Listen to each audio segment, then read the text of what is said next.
Hello, my name is Dr. Ellen Ritchie, and I work in the leukemia program at Weill Cornell Medical College. And I'm here to talk to you about what you can expect when you've been referred to a hematologist for a suspicion of myelodysplastic syndrome. What will happen at that first visit?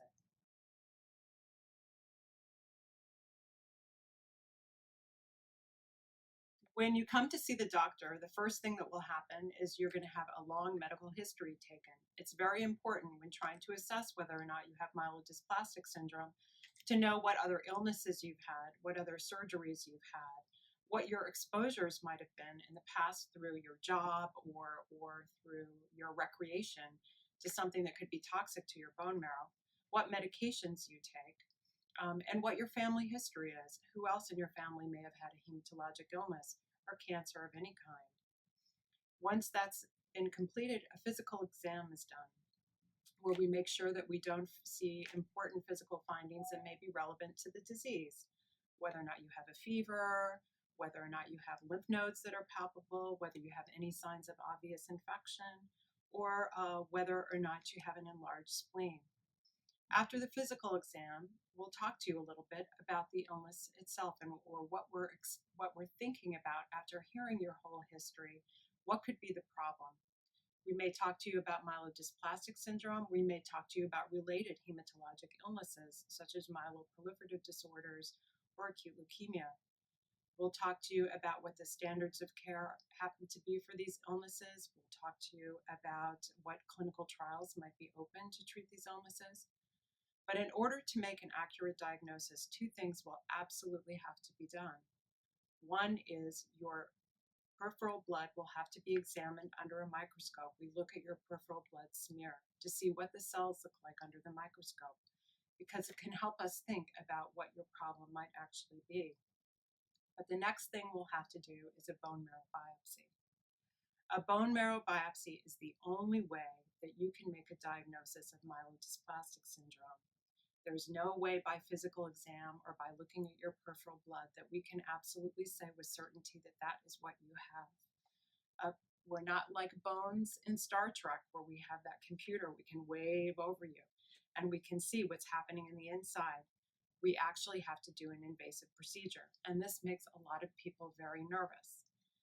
A bone marrow biopsy is a way that we can take a needle, go into the bone, through the hard portion of the bone into the soft marrow in the middle. We can take a sample of that soft marrow and we can look at it under a microscope, analyze what its contents are. We can send the contents for cytogenetics to look at what the chromosomes inside the blood cells look like. And we can send it out to see what mutations might be in your bone marrow that are relevant to myelodysplastic syndrome.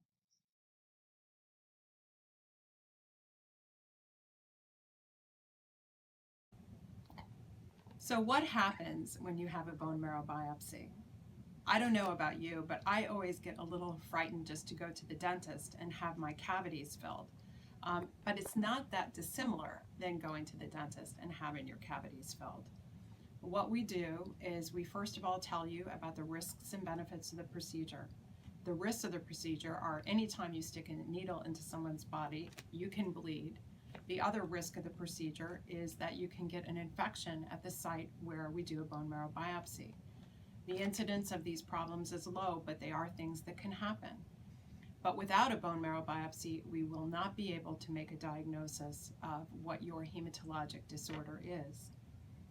When we do a bone marrow biopsy, we usually lay you on an exam table on your stomach. And we go to your iliac crest, which is this point right in your back. We clean the area of your skin with different soaps to make sure that it's absolutely clear of any bacteria or anything that could cause infection, and we start the process. An entire bone marrow biopsy takes about 20 to 25 minutes. And I'm going to show you the bone marrow biopsy kit. So this is the kit that the doctor uses to do a bone marrow biopsy. It's sterile, and when we handle this kit, we generally do it with sterile gloves on. We open the kit,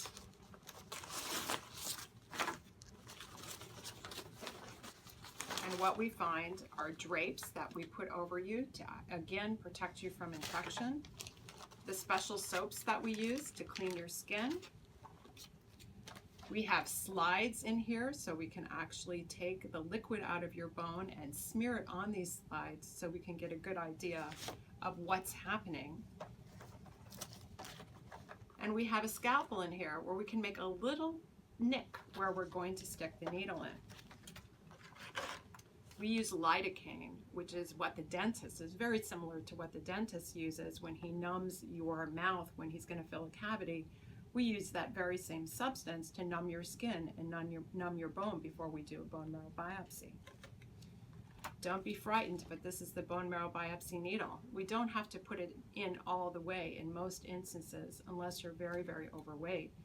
It's just a small dip into the marrow where we dig a little bit into the bone. We pull out a little bit of a liquid of the bone into a syringe, and we take a tiny piece of the bone. The tiny piece of the bone is put into a preservative and it's sent to pathology where it's cut into very, very slim slices and it's stained with various agents to tell us what the different cells are in the bone marrow. The whole process is about 20 to 25 minutes. When it's over, we lay you on your back and we ask you to rest for a little while after the procedure is finished. But when you're done, you can go back and do whatever you were planning to do that evening. If you were planning on going out to dinner, or going dancing, or going to the gym, you'll be able to do that after a bone marrow biopsy. It's not something that should linger and give you terrible pain. Sometimes people need to take a Tylenol afterwards in the evening, but most of the time it's tolerated just as well as you tolerate having a cavity filled at the dentist's office.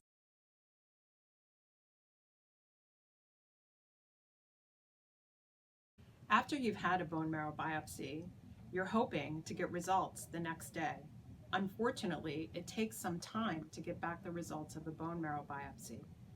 If we got a good specimen of liquid from the bone, sometimes we can get an early result because we can look at those slides under the microscope that show us the liquid, and we can have an idea of what is happening in your bone marrow.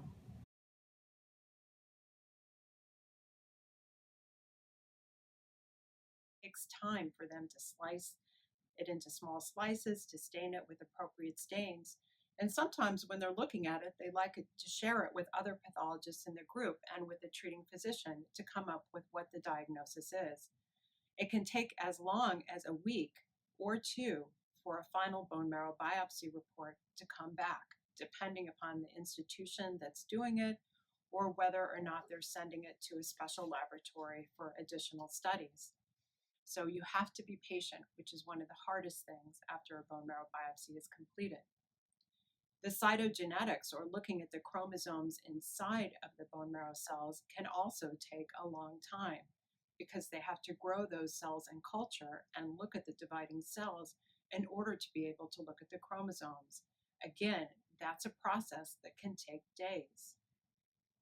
And if your physician is sending out your bone marrow specimen to a lab to look for mutations that are common in myeloid malignancies, that also can take a lot of time, up to 3 to 4 weeks for all of those results to come back. So for a complete picture of what's happening in your bone marrow biopsy specimen, it's not going to be just a few days. It may be a week or up to 3 weeks before you have a final understanding of what's happening in the bone marrow.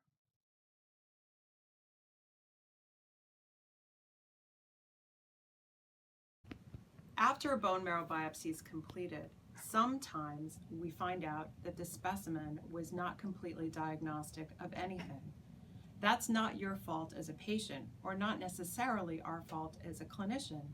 It depends actually on how good the liquid is that we get out of the bone, or whether you're able to produce enough cells that we get that liquid out of the bone, and how big the specimen is that we get sometimes from the marrow. We sometimes get something called a dry tap, which means we're trying to get liquid out of the bone, but for whatever reason, there's no liquid to be had. In that case, the only way that we can make a diagnosis is by looking at the marrow itself. And more stains have to be done, and sometimes deeper cuts in the bone marrow to come up with a diagnosis. So it can take a little bit longer. In rare instances, the specimen is not good enough to make any kind of diagnosis. And in that case, sometimes we have to repeat a bone marrow biopsy. We don't like to do it unless we absolutely have to, but it has to be a good specimen for us to be able to make an accurate diagnosis.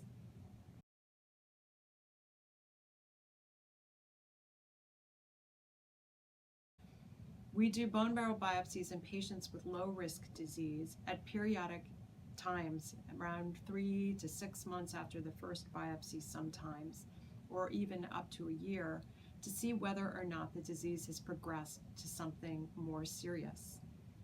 With high-grade disease or disease that we're treating with medications, we do bone marrow biopsies periodically to determine how well you have responded to the treatment.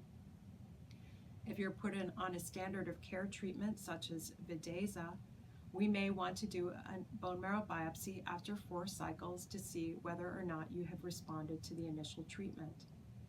If you've had a very good response, we still may want to do a bone marrow biopsy at a certain time point just to make sure that there's been no progression of your disease.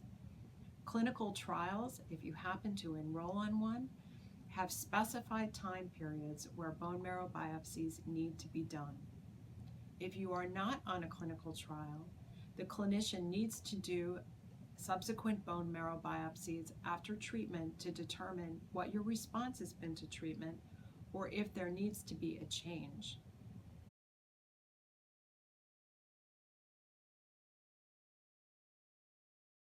Most physicians have patients come back to the office to discuss the bone marrow biopsy results with them.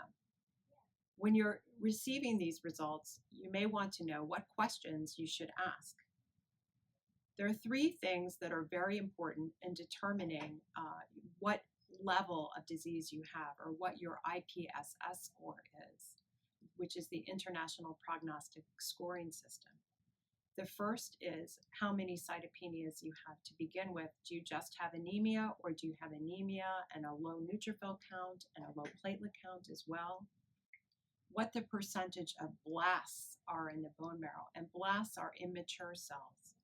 Because in myelodysplastic syndrome, oftentimes there are many cells in the bone marrow, but it's the percentage of the immature cells which tell us the most about prognosis.